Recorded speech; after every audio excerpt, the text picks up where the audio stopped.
Hello and welcome to day 2 of the 12 days of AI assisted storycraft. Today I have a special gift for you. I have a paranormal cozy sample codex. So remember yesterday I was talking about the mystery framework? Well, ta-da, we have a paranormal cozy. And so let's go ahead and dive into what I've put together for you. And then we'll talk about what's included. And then I will take you through the actual codex itself and you can see what is inside. So I have right here the blurb that I created for this paranormal cozy. It is called Hexes and Hot Coffee. Instructions are here. You're going to have to enter it manually. I know it's no fun. Trust me, I've been there. But unfortunately, until we have the ability to import these into NovelCrafter, you're going to have to do it the quote-unquote hard way. So I apologize in advance. Once it becomes available for import, I will come back through and make all of the current codices available so we can do that. So you can actually download the codec export right here.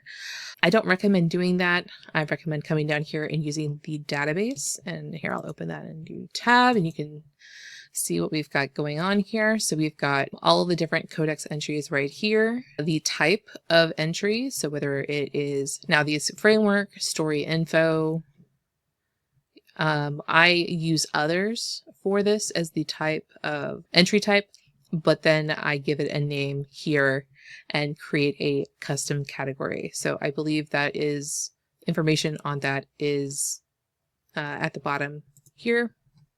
Scroll. Yes, how to set up custom categories. So back to our regularly scheduled program. So everything you need should be here. One thing I do want to point out, there has been a slight change to how I am offering the information here. So I used to have these nice little code boxes and you could click copy and pop it right in there. I'm not doing that for all of the entries anymore because we actually have the ability to put in rich text inside of NovelCrafter. So since some of these have rich text, we've got these bullets and such, I'm not able to use the code block anymore. So I apologize in advance, but it's going to give you a little bit better output. So forgive me. So that is the database and you'll add, there's 35 entries here. So let's go back here. After I created the demystifying the beats mystery framework, which you got yesterday, I decided to take it a step further and I created the Paracozy framework. So let's go ahead and take a look at that. So here we are. So again, this is based on demystifying the beat, but this has been Angie-fied and I have made quite a bit of changes to it. Scroll. So we've got variables. We have guidelines for pacing. So how long each of these acts is supposed to be. And then we have the actual framework. And the frameworks is actually connecting to these variables. One thing I noticed is that the clues when I ran it were, how do I want to say, on the nose is probably the best way to say it. They were a little bit obvious. So with your clues and with your red herrings, make sure that you are going through and giving it a little bit of a human touch. Let's just say that. Human touch to make sure that you're not giving away the game like right when they start reading the book. Okay. One thing I wanted to bring to your attention, LEO, it does say it right here, law enforcement officer. In case you're wondering, Angie, what the heck does that mean? Law enforcement officer, it's right here. RH, red herrings. And you can use this framework, pop it right into NovelCrafter for any kind of paracozy that you want to write. You can take it into ChatGPT and turn it into a contemporary cozy framework if you want to. So the world is your oyster, as they say. So let's come back here. Now, in this sample codex, like in the last one that I did, which was Feathers and Fakes, which was it was a cozy heist with like a cat and like a whole barnyard and everything. I actually created most of everything in Chat GPT. So I actually created a custom GPT called Paranormal Cozy Crafter. And I did the work over there. I had created some other GPTs in the past, and members of the Story Alliance were asking, like, how do you use this thing? Well, I used the thing, and then I created a codex. So you are able to just click here, and you can go to the Paranormal Cozy Crafter. I believe ChatGPT is down right now, so I can't show you, unfortunately. But if you don't want to use ChatGPT, that is perfectly fine. I've also included a NovelCrafter prompt as well. It's called the Funny Para Species Cozy Dev Editor. I know that is like a mouthful, but there's like 3 dev editors that I created that same day. And I wanted to make sure I knew which one was which. Okay. So if you come down here to the prompts, you can get the code for each of them. I'm sure you've seen the genre scene brief prompt, the active scene brief for summary, as well as the blurb copywriter in previous codices. I use them all the time. And now if you come down here to chat, you can actually, let's see if it's still down. Yep. ChatGPT is still down. Hopefully it's back up by the time this goes live. But you can actually go through and see word for word, what are my prompts? How did ChatGPT respond? How did I get the whole thing started? I know sometimes when you're sitting there and looking at a blank page, trying to talk to an LLM, it's hard to know what the heck to say. So feel free, follow along, use the prompts that I've created, because I promise you this, I always have another window open, and I'm always grabbing prompts that I've already created and just riffing off of them, because there's no point in creating something from scratch. I also have 3 additional chats that I did once I got the information inside of NovelCrafter. So I actually changed the scene list after I got the codex all done, and you can actually follow along to see what I did and how I changed it. I also changed the name of the story. Initially, it was Espresso Yourself, a Bewitching Blend of Peril. I didn't like it, and so we went through and came up with a new title. I also want to bring to your attention, this made me very excited. So down here, for your future books in the series, you could use a similar pattern like Curses and Cold Brew, Spells and Sweet Tea, Potions and Pumpkin Spice, and Magic and Mochas. Like, that got me super excited. I realize I'm a nerd, and that's to be expected, but give me a break. That just made me super happy that it made some suggestions for other titles. Okay, and last but not least, how I created the blurb. Now, I got a little bit more into it this time than I usually did. I really didn't like the initial blurb that the blurb copywriter gave me. So I actually went onto Amazon and I got some other books and snagged the blurbs to use as inspiration.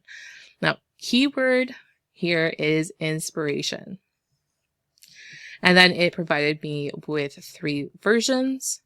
I told it which one I liked, and then I did my own edits to it because it wasn't quite right.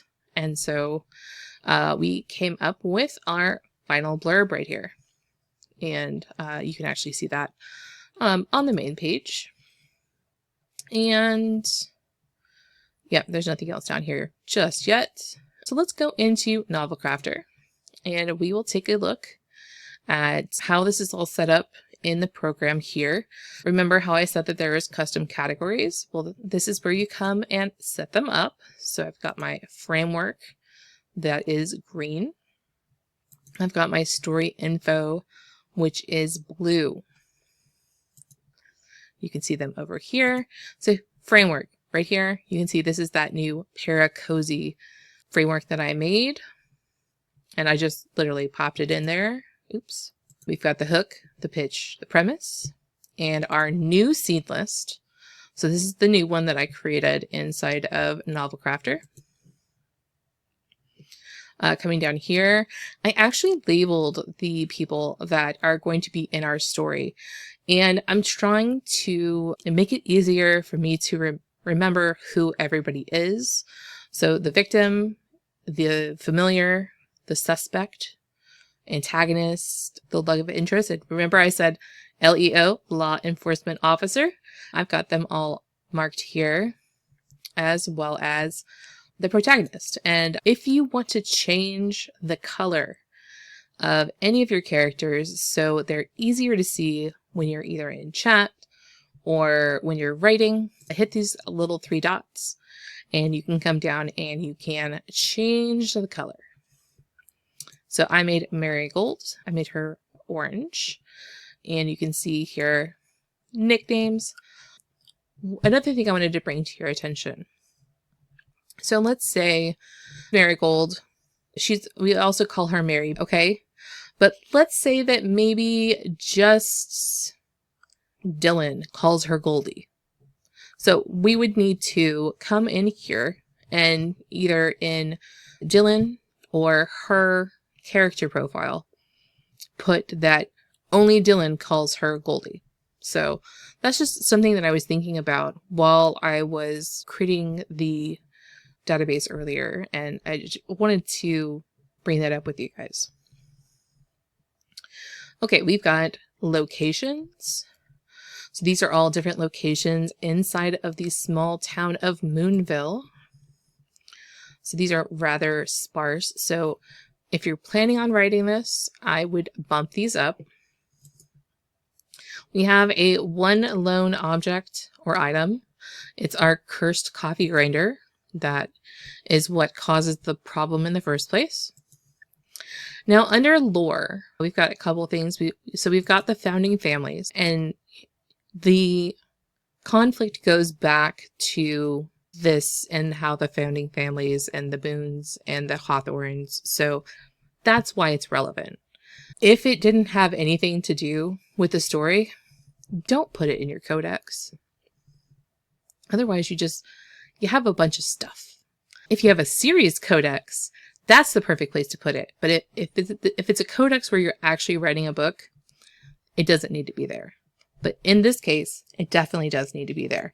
And if you wanted to, you could attach this under reference, a nested reference, and you could attach that to maybe the town of Boonville.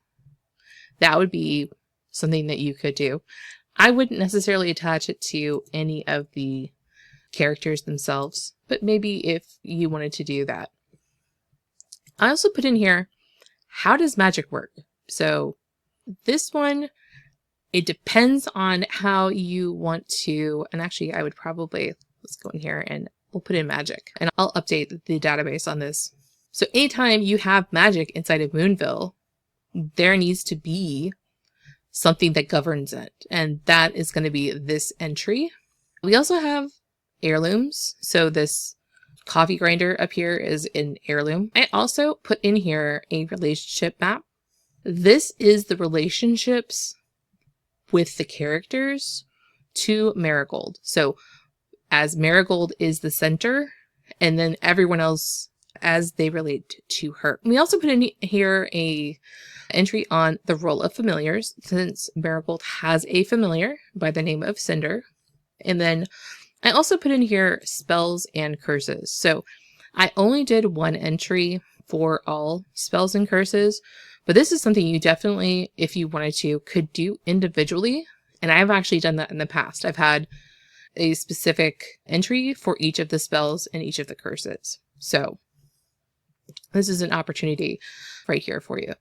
And then last but not least, we have the prose style guide, which this one is going to be written in close third person from Marigold's point of view.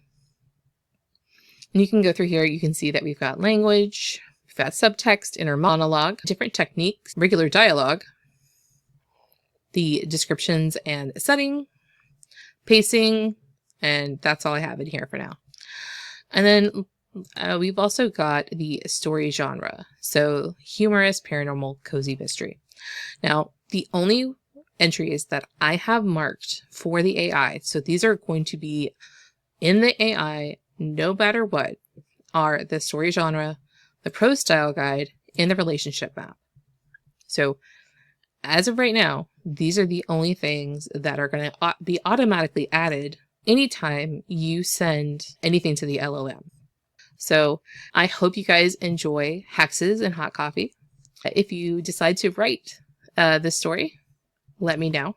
If you decide to use this as kind of a stepping off point for writing your own other paranormal cozy mystery, let me know too. I'd love to read it and check it out. So have a fantastic day. Happy day 2 of 12 days of AI assisted storycraft, and can't wait to see you tomorrow. Happy writing and enjoy your day.